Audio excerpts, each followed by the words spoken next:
खुलुमबाय गिबियावनो बयनिसिमबो गाहाम हामलायनायखौ जासिहरबाय दिनैनि प्राइम 24 हेडलाइन स्टुडियाव धेमाजि जिल्ला सानजारि नोगोरनिफ्राय रादाबखौ फरायदों आं रैरुप नार्जारिया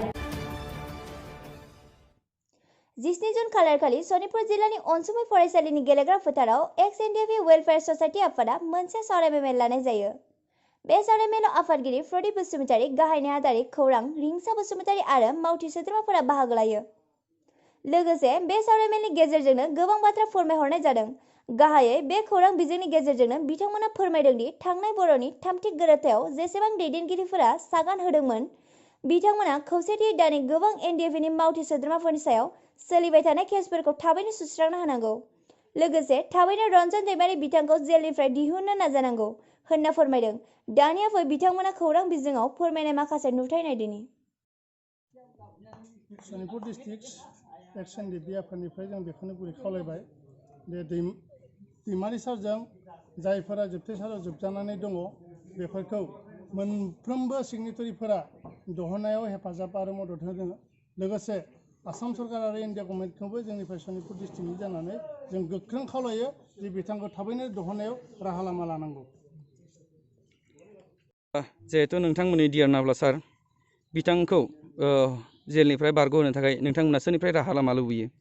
जोङो सनितपुर डिस्ट्रिक्ट एक्स-एनडिएफि वेलफेयार एस'सिएशननि जानानै जों बेखौनो हास्थायो दैमारि सारजों लोगोसे जिमानखिनि जेलाव दङ बिथांमोनखौ थाबैनो बरननो थाखाय जोंनि मोनब्रै आफाद जेरै जोङो धीरेन गबिन्द सावरायग्रा रन्जन होननानै जों सानालासिनो मोनब्रैबो आफादनि साफ्रोमबो लिडारफ्रा ज'यैनो सावरायनानै जोंनि बे माखासे थाबोनाय जेलाव थाबोनाय बिथांमोनखौ बरननायनि जिमानखिनि थांखि लानांगौ जे लामा बरननांगौ बिथांमोना लानांगौ आरो लोगोसे आसाम सरकार आरो भारत सरकारखौ बिनि सायाव नायबिजिरनो थाखाय जोंनि तरफनिफ्राय गुरै खावलायनाय थाबाय।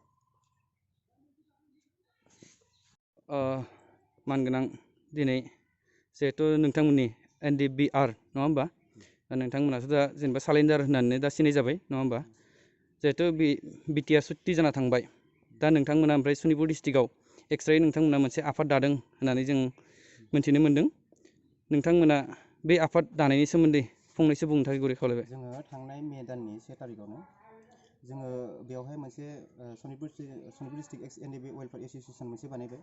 बेनि गेजेराव जोङो जोंनि सनितपुरनि गासैबो एक्स-एनडिएफबि हिसाबै जोङो गासैबो लोगो बन्धुफोरखौ लाफानानै जों बेवहाय मोनसे जोङो ज'यैनो एकता हिसाबै मोनसे जोङो सुखु दुखुखौ सावरायलायनो जों सनितपुरबासिखौ नायनानै जोंनि दुखु सुखुखौ नायनो थाखाय जोङो बेवहाय मोनसे एक्स-एनडिएफबि वेलफेयार एस'सिएशन बानायनाय जाबाय।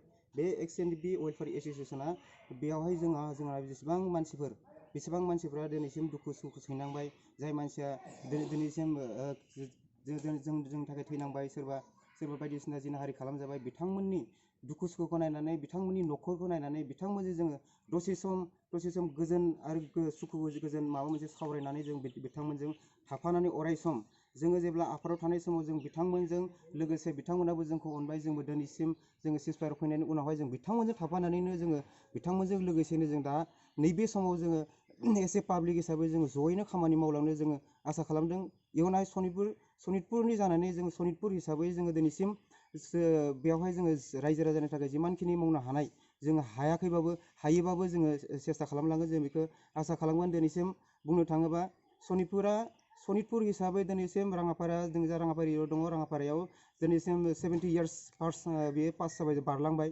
दिनै 70 इयार्स मोनसे कंग्रेस सासन समाव दिनै 70 बोसोर सालायलांबाय। दिनै राङापारा बायदियाव दिनै जोंनि सनितपुर बायदियाव 70 बोसोर जालांबाय। अब्लाबो दिनैसिम जोंनि जायगायाव कारेन्ट गैया, जेबो गैया, मोनसे लामानि फेसिलिटि गैया, जेबो जोंनि नेटवर्कनि दिनैनि समाव जेबो फेसिलिटि गैया।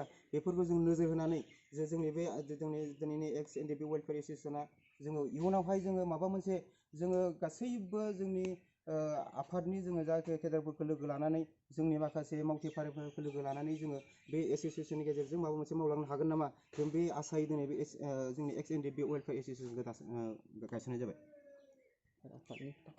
नोंथांमोननि जिहेथु थांखि बेखौ जोबोर गोजोननाय मोन्दों। लोगोसे जिहेथु नोंथांमोननि जिहेथु गिबि आफादगिरि मानगोनां डिआर नाब्ला सार बिथाङा जिहेथु जोबथेसालियाव थांफिननांबाय नोंथांमोना बिथांनि सोमोन्दै मा दुखु फोरमायो? जों 34 इयार्स जों स्ट्रागल खालामनायनि उनावहाय जोङो सिजफायाराव थाबाय। सिजफायाराव थानानै जोंनि आफादा बेयो गावस्रा-गावस्रि जाना थानायनि उनावहाय दिनैहाय बे जोंनि 2020 जानुवारियाव जोंहा मोनसे एकर्ड जाबाय। बे एकर्डआनो जाहैबाय जोंनि साफ्रोमबो एनडिएफखौ लानानै, जोंनि साफ्रोमनिबो दुखु सुखुखौ लानानै, बर' रायजोनि दुखु सुखुखौ लानानै बे सान्थि सुक्ति होननानै जेब्ला एकर्ड खालामबाय, जोंहा बेयाव गोजोननाय दङमोन। नाथाय जोंनि दा इयुन समाव, दा नैबे सोलिबाय थानाय समाव जों बुजिनो मोनबाय जे बे सान्थि सुक्तिया माबायदि जादों, माबोरै जाखो, जों बेयाव एसे सन्देह दं। मानो होनना बुङोबा दिनै रन्जन दैमारिखौ साइन होनो हाखु दाखु लानानै फैबाय आरो बिथांनि लोगोआव माखासे थानाय म्यानमाराव थाबोनाय माखासे बिथांमोनखौ हाखु दाखु लानानै फैनानै साइन होहोनानै बिथांमोना दिनै एकर्ड खालामबाय, साइन होबाय। बिथांमोननि गेजेराव दिनैसिम सान्थि सुक्ति दंना गैया, आं बेखौ दिनैनि सिगाङाव आं बुंनो हायो। आङो दिनै सार्टिफिकेट होनो हायो। बिथांमोना दिनैनि गेजेराव मैयानि साननि 15 तारिखआव, दिनै 17 बे समाव बिथांमोननि सासे शिब बसुमतारी होननाय बिथांखौ मिसामारियाव हमदों। साननानै बेनिफ्राय बिथाङा राङापारानिफ्राय बिथांखौ हमनायावहाय दा जोंहा सान्थि सुक्ति होननानै जोंहा बेसेबां फोथायोनो, जों बेसेबां फोथायगोन, जोंहा सन्देह जादों। दा बे सान्थि सुक्तिया माबायदि जागोन आरो जोंहा बेयावहाय जों सान्थि होननानै सान्थिबा दा दिनैनि जोंनि माखासे आफादनि मोनब्रै फेक्सननि जिखिनि आफादफोर दङमोन, बेफोर जयै जानानै जों बेवहाय गाव गावबागाव फोरसा फोरसि माबा मोनसे गाव गावबागाव लाब लसखानखौ नायालासेनो बिथांमोना जयैनो थानानै जोंनि आफादनि केडारफोरा साबैसे जेलाव दङ, साबैसे दिनैसिम इयुनफ्राव हमजाबावगोन नामा? दिनै बिथांमोन बाथामोन दङ, बिदायमोन दङ, बिथांमोनखौबो लासैनो बेफोरबायदि खैसार खालाम हमबाय थायोबा उनावहाय जोंनि सान्थि सुक्तिया मा जागोन, उनावहाय जोंहा साननो गोनां बाथ्रा।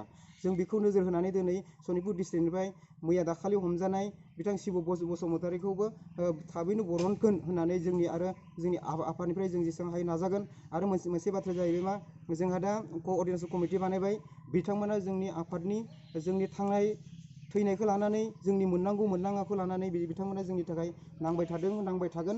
बिनि गेजेरावहाय जोंनि माखासे आफादा भाग जाना थानाय, सोरबा आमुक सोरबा तामुक होननानै बुङालासिनो सानालासिनो जों मोनसे टेबोलाव फैनानै जोंनि एक्स एनडिएफबिनि माखासे मोननो गोनां पाइफोरखौ बिथांमोना सुफुंना होनांगौ आरो बिथांमोना गावजों गाव बोराबलायनायखौ बन्द' खालामनांगौ। गोदो जि जाना थांबाय जोबलांबाय। नाथाय दिनैनि गेजेराव बिथांमोना जयैनो फैनानै बिथांमोना पलिटिकेल बेसिसाव बेलेग जानानै सोलिबाय थादों, जों बेखौ बुंनो थाङा। खिन्थु एनडिएफबिनि मावनो गोनां, एनडिएफखौ लानानै एक्स एनडिएफबिखौ लानानै बिथांमोना जिखिनि मावनो गोनां दङ, बिथांखौ मावगोन होननानै आसा खालामबाय। नोंथाङा जेनेबा गासै मोनब्रैबो एनडिएफबिआ जेनेबा ज' जानानै खामानि मावनायखौ नोंथाङा लुबैदों नङा होमबा? सिगां जेरैबायदि मोनसेमोन, बेबायदिनो मोनसेयैनो फैफिननानै खामानि मावनायखौ लुबैदों नङा होमबा?